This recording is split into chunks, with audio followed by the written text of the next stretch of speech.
Order! Order! You are an incorrigible delinquent at times. Behave yourself, man!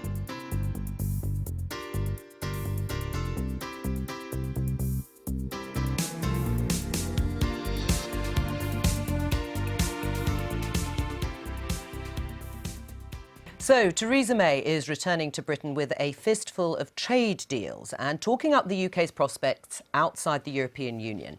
But her trade tour of China has been overshadowed by noises off from her own MPs here in Westminster and demands that she provides more clarity on the UK's negotiating position as the second stage of Brexit talks begin. Just before she boarded a plane in Shanghai, she spoke to the BBC's political editor, Laura Kunsberg, who asked her whether it was time to fill in the blanks on what she really wanted from Brexit.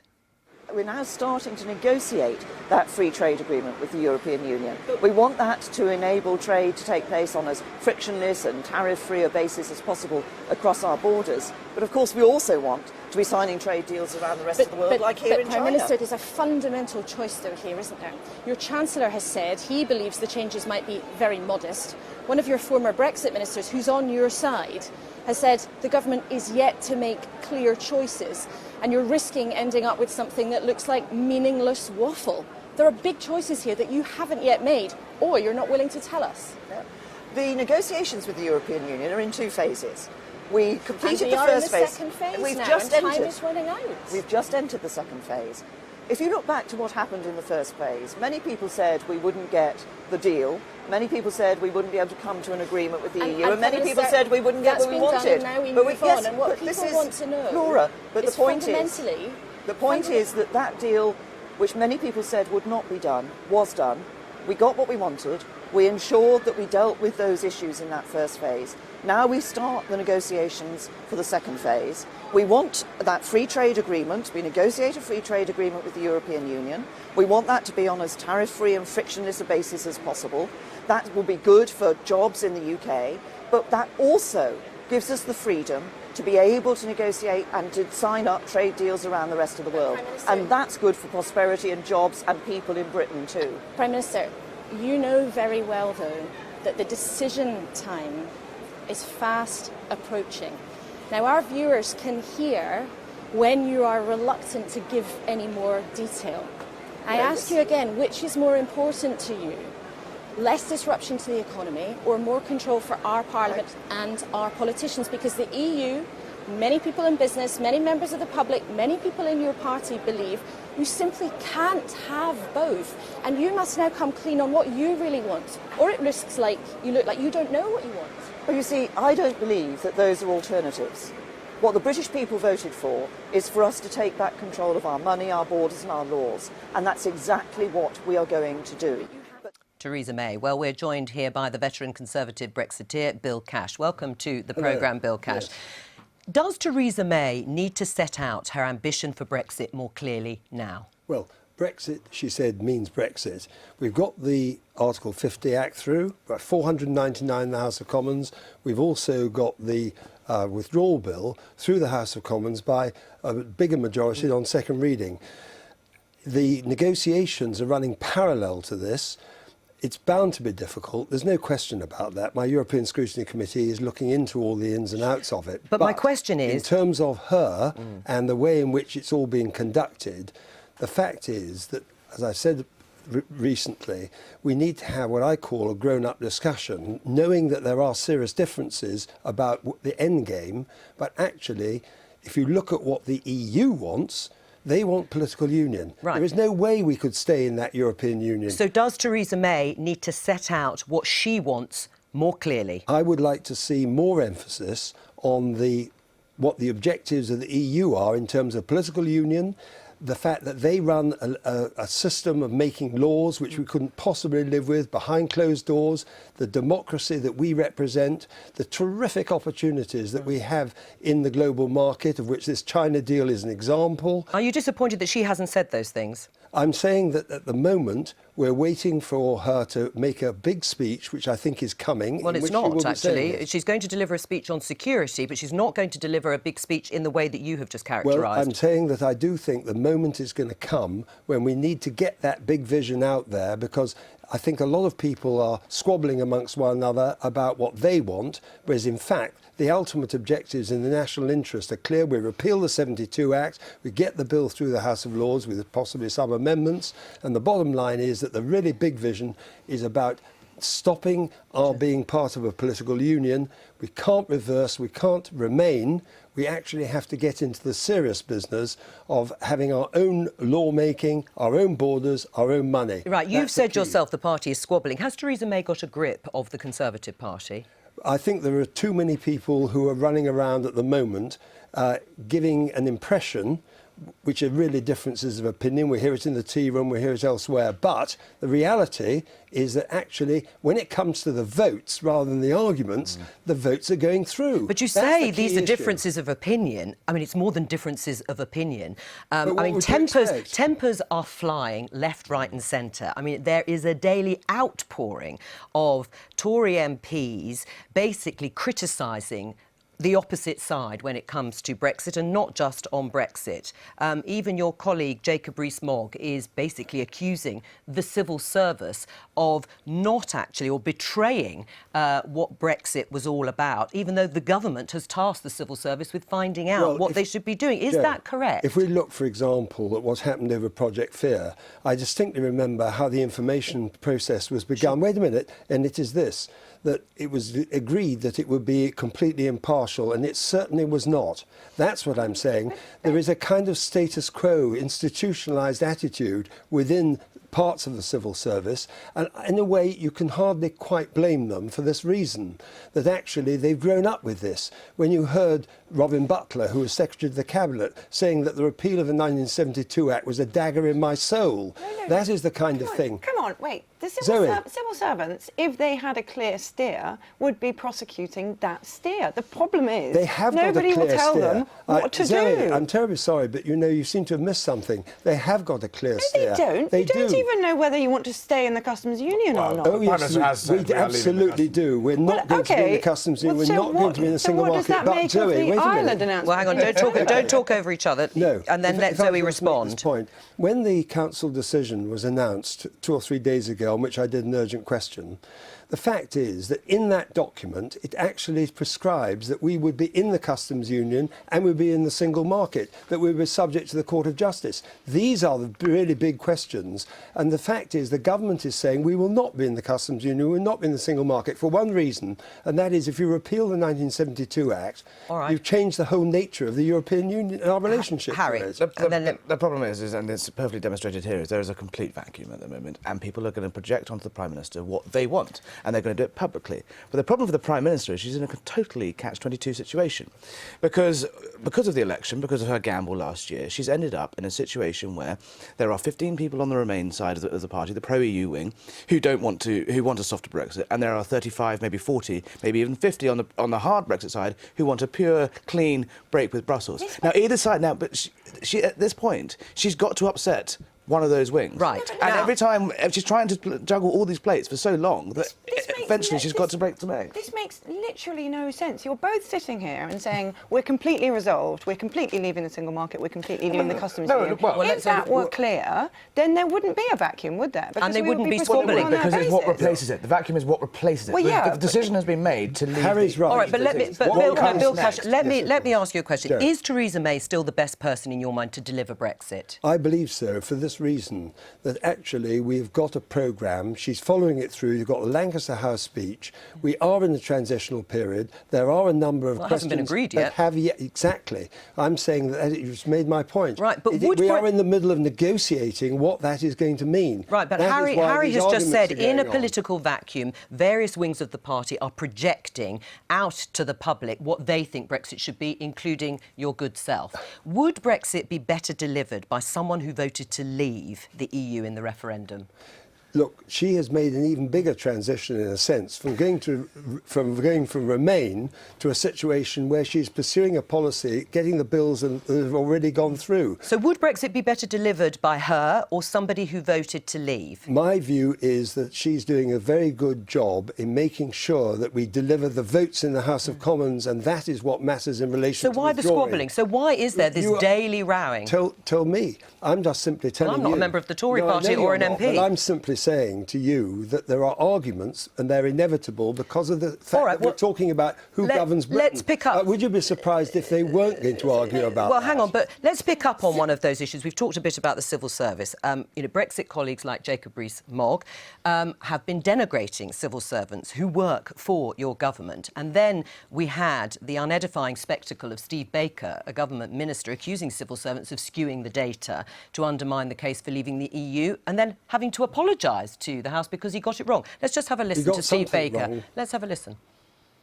Yesterday, I answered a question based on my honest recollection of a conversation. As I explained yesterday, I considered what I understood to be the suggestion being put to me as implausible because of the long-standing and well-regarded impartiality of the civil service. The audio of that conversation is now available, and I am glad the record stands corrected. In the context of that audio, I accept that I should have corrected or dismissed the premise of my honourable friend's question. I have apologised to Mr Charles Grant, who is an honest and trustworthy man. As I have put on record many times, I have the highest regard for our hard-working civil servants. I'm grateful for this early opportunity to correct the record, Mr Deputy Speaker, and I apologise to the House.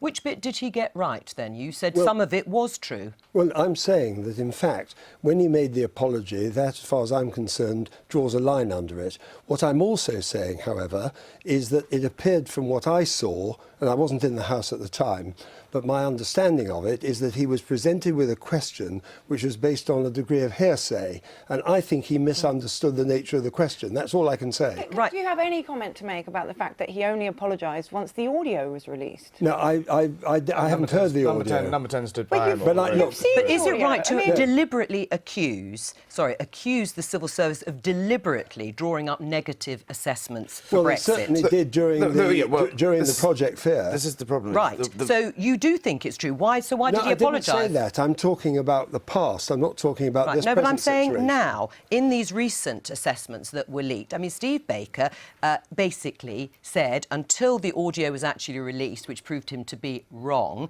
he said the civil service had deliberately drawn... Well, yeah, but how can a minister get it wrong, accusing his own civil servants of deliberately doing something that actually they didn't do? Well, I think you're putting a bit too much emphasis on the word deliberately.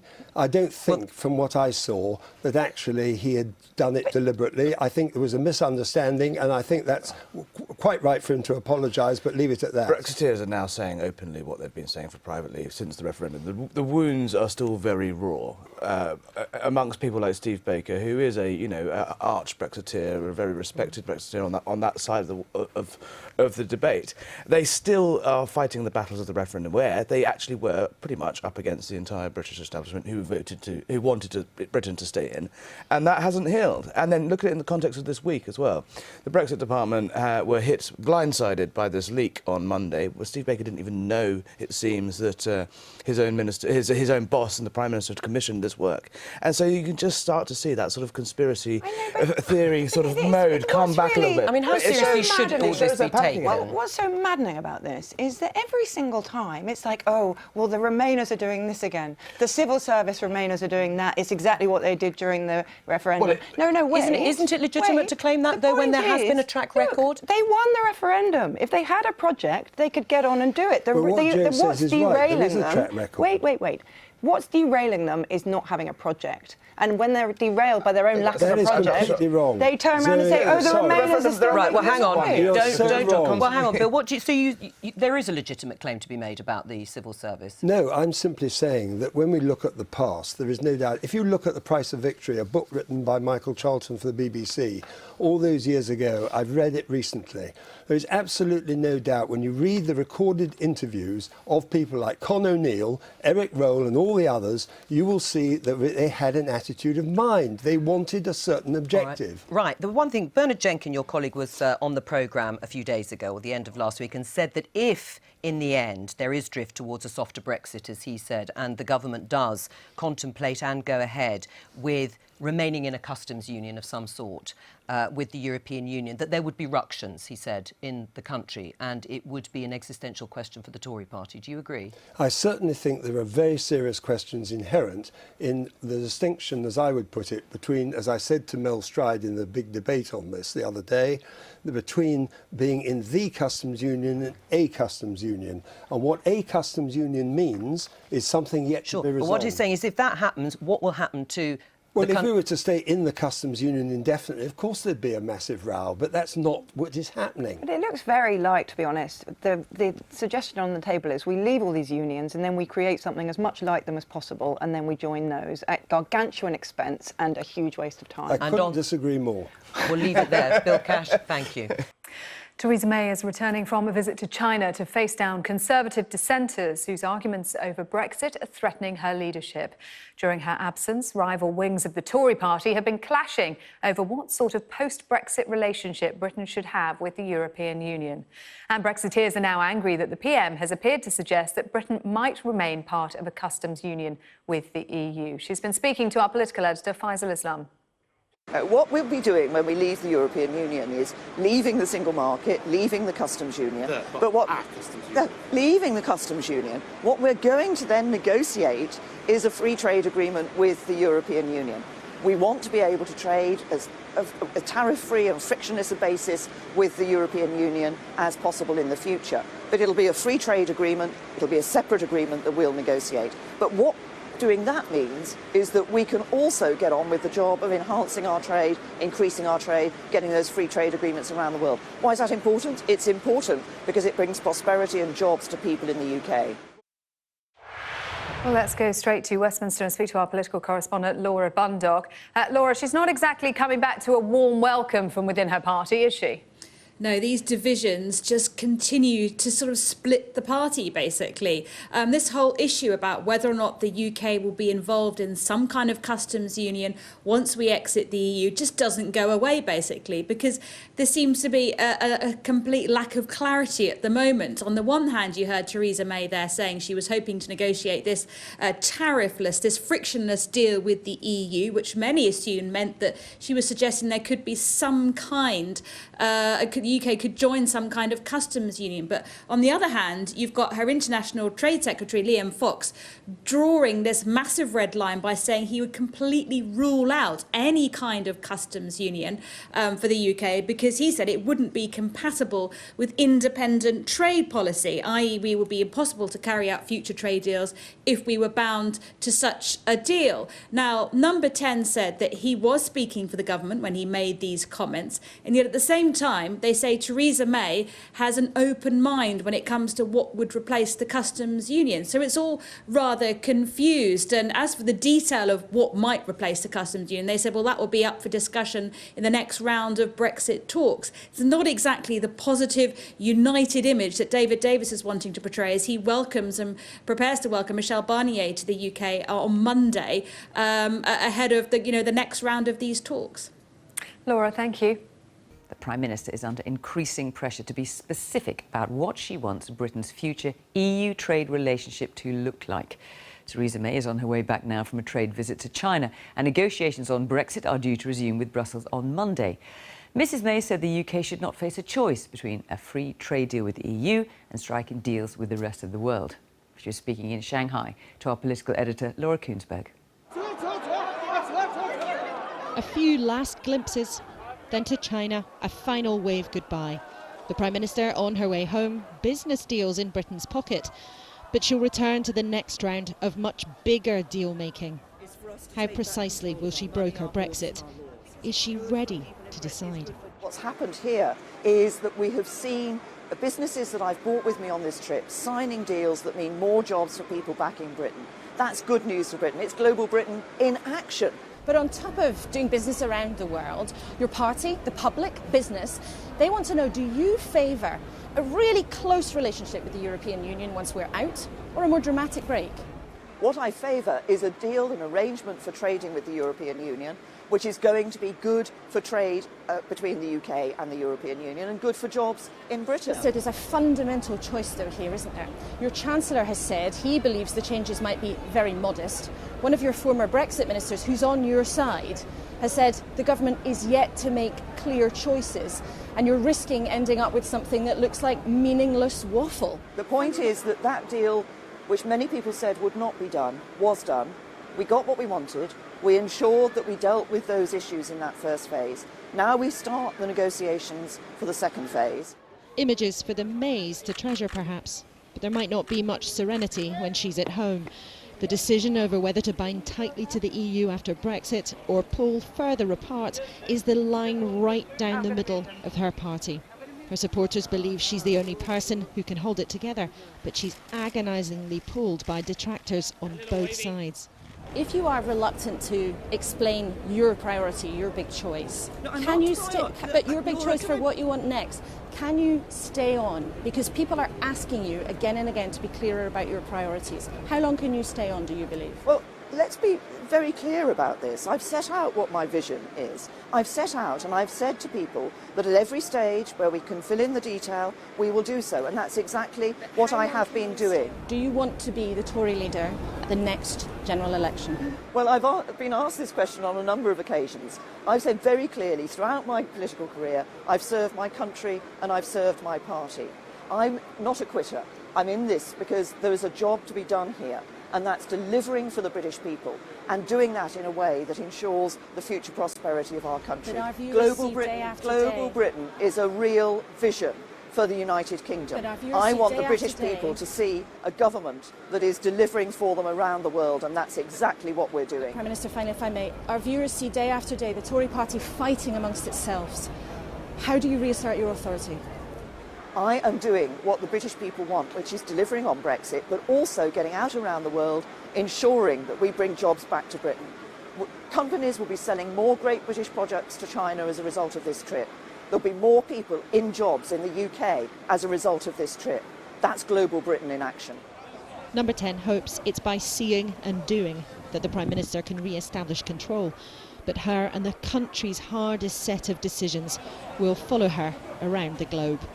Laura Kunzberg, BBC News, Shanghai. Well, let's talk to our Deputy Political Editor, John Pienaar, who's at Westminster. And John, it seems that Theresa May is caught in something of a catch-22 when it comes to talking about Britain's trade relationship with the EU after Brexit. Yeah, she is. At the end of a very busy week, the impatience among Conservative MPs for more direction, more of a lead, has grown so intense that it's calling Mrs May's future as Prime Minister into question. Some Conservative MPs sound a bit like angry fans of a struggling football team, wanting something, anything, to give their side more purpose, more of a plan. But the impatient ones will just have to go on waiting. The EU's chief negotiator is meeting the Brexit secretary in Downing Street next Monday. There are more cabinet meetings to discuss strategy, but there's no expectation of any big developments in the Brexit plan, let alone a political breakthrough capable of calming the party. It's very hard, actually, to imagine anything Theresa May could do or say to calm the party. She's in a mess because she has said too little, it said, about the future after Brexit. But with frustrated Brexiteers on one side and angry Remainers on the other, the moment she does, things could get much worse. And I imagine, Fiona, it's no comfort to Mrs May to know that her party has form on this issue. We've never seen a Conservative Prime Minister under this kind of pressure over Europe, except for the last Prime Minister, and the one before that, and the one before that. John at Westminster, thank you. Theresa May arrives back in the UK tonight to growing calls for greater clarity on what kind of Brexit deal she wants. Mrs May meets the EU's chief negotiator, Michel Barnier, for talks on Monday, but her cabinet appears split over the way forward. And speaking to our political correspondent Romilly Weeks in China, Mrs May would only repeat that she wants the best trade deal possible. After a gruelling few days, the Prime Minister and her husband had a more peaceful morning visiting Temple Gardens in Shanghai. She's leaving, having gone some way towards building a warmer relationship with China. What she won't be coming home with is any greater clarity on her Brexit position. Why have you failed to articulate a clear vision of what you want out of our future relationship with Europe? Well, I have set out over a year ago in my Lancaster House speech, then in the Florence speech in September. But that was over a year ago, and you failed to flesh out any detail. I set out the principles on which our negotiations will be based. I set out in the Florence speech some further details in relation to that. What we want is a free trade arrangement with the European Union, which is as frictionless and tariff-free as possible, because the British people want us to take back control of our borders, our laws and our money, and that's exactly what we're going to do. Liam Fox has said we're some way off any free trade deal with China, and it might not even be the final outcome. So what is the point of getting out of the customs union? The point of getting out of the customs union is that we will be leaving the European Union, so we will be coming out of the customs union, and coming out of it means that we can do free trade deals around the rest of the world. Your own government analysis suggests that those free trade deals will not replace trade loss by leaving the EU. The analysis you refer to isn't complete. It doesn't even model the sort of arrangement that we want with the EU for the future. But why is the analysis on which you're basing your decision not complete at this late stage? Well, we haven't negotiated the future arrangement with the European Union. That's what we're now doing. That's what we're starting to do. We want that to be as frictionless and tariff-free as possible. You're going back home to a party openly briefing against you. What are you going to do to reassert your control? Well, what the party wants is to ensure that we deliver on what the British people want. Yes, that's about Brexit, but it's also about other things as well. It's about our domestic agenda. The China trip means more jobs in the UK, but as a government, we're also getting on with the job of dealing with the issues that matter to people, like building the homes people need. The Prime Minister left to excitedly waving crowds, which is undoubtedly not the sort of welcome she's expecting back home. Romilly Weeks, ITV News, Shanghai. Well, all this turmoil over Brexit has been happening while Theresa May was on a 3-day trade visit to China. Our political editor, Gary Gibbon, was with her. Well, Theresa May's team today are still crowing a bit about their day yesterday with President Xi, the time spent, the possibility of future trade deals. Today, Theresa May, as well as business meetings, visited historic Shanghai and she wandered around the Temple Garden. She and her team know that next week is going to be a very challenging one back home. She needs to bring senior ministers in line behind a Brexit policy at a time when quite a few Brexiteers are sniffing betrayal. The Steve Baker attack on civil servants is some kind of proxy battle for that. He and his supporters on the Tory backbenches are convinced that there's some kind of watering down of Brexit going on at the heart of government. So when I caught up with Theresa May earlier, I asked her where Brexit policy was going, but I started by asking her about those ministerial attacks on civil servants. I understand that Steve Baker was talking about what somebody else was reported to have said. What government is doing is ensuring that we are delivering on what the British people asked us to do, which is to leave the European Union and do it on a good basis, so that we are being able to continue to trade with Europe. That's about jobs in the UK, but also take back control of our money, our borders and our laws, and trade around the rest of the world. That's why I'm here in China. You've chosen not to answer. This is a line that is not normally crossed, a very slippery street, some people would think, resonant of sort of the world of Donald Trump. Are you not queasy when you hear a minister attacking the civil service in the way that he was? What I know is that civil servants and ministers are working together to deliver the best possible Brexit for the British people, but we're also working together to ensure that we deliver for people on trade deals around the world. That's why I'm here in China.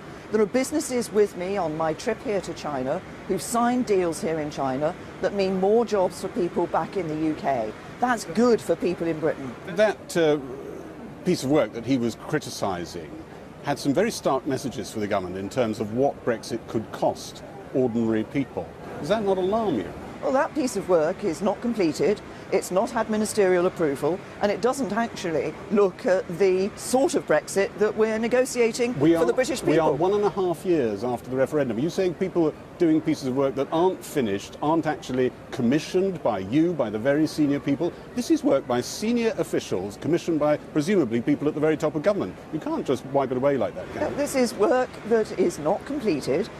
This is work that does not actually reflect the negotiations in the sense of what we want to negotiate with the European Union. What on earth are they doing then? There isn't that much time, and these are senior officials working on stuff at a time, and there isn't much bandwidth in government. Well, there is. We have until March the 29th, 2019. That's when we're going to leave the European Union. What matters is what we're doing in the negotiations to ensure that we get the best possible deal for Britain as we leave the EU. That means taking back control of our money, of our laws, and of our borders. It also means being able to trade around the rest of the world. But it's also why the government is getting on with the job of delivering for people on the domestic agenda as well. Delivering, for example, as we've said only yesterday, more money so that councils can be building more houses for people. It looks like the plan that you're going to try to get through Cabinet Committee next week is to diverge very modestly from European rules, perhaps to leave it for future governments to decide how far we diverge. That's right, isn't it? What we are going to be negotiating with the European Union is a free trade agreement with them. That will be about as tariff-free, as frictionless trading as possible across the borders, so that we can ensure there are prosperity for people in the United Kingdom. It's going to be good for Britain. That's the sort of deal I'm going to be negotiating for Brexit. What I put to you were quotes from Philip Hammond and David Davis, who should know what they're talking about. They say that's where you are at the moment as a government. Don't stay aligned for now, diverge sometime in the future.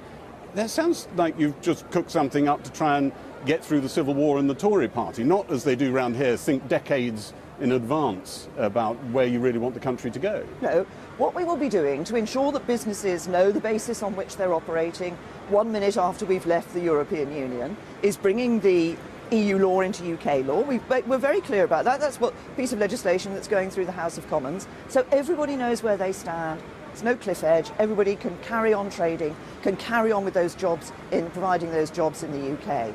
What we will have in future, and that's what the next few months' negotiations about, is a bespoke free trade agreement. Nick Timothy, your former chief aide, said the party shouldn't get rid of you because even if it does, the party will still be divided, you'll still be a minority government, and Brexit will still crowd out everything else you should be doing.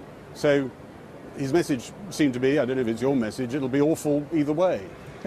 We're getting on with delivering Brexit, but we're also getting on with our domestic agenda. That's why we announced only in the last 24 hours or so, we're putting nearly £900 million into ensuring that councils can build a couple of 200,000 more homes. There are many people in our country who fear that their children, or many young people who fear they won't get their foot on the housing ladder. We want to ensure that we increase the number of homes being built so that we have the homes that people need. That's getting on with what matters to people at home. Thank you, Prime Minister. Gary Gibbon in Beijing.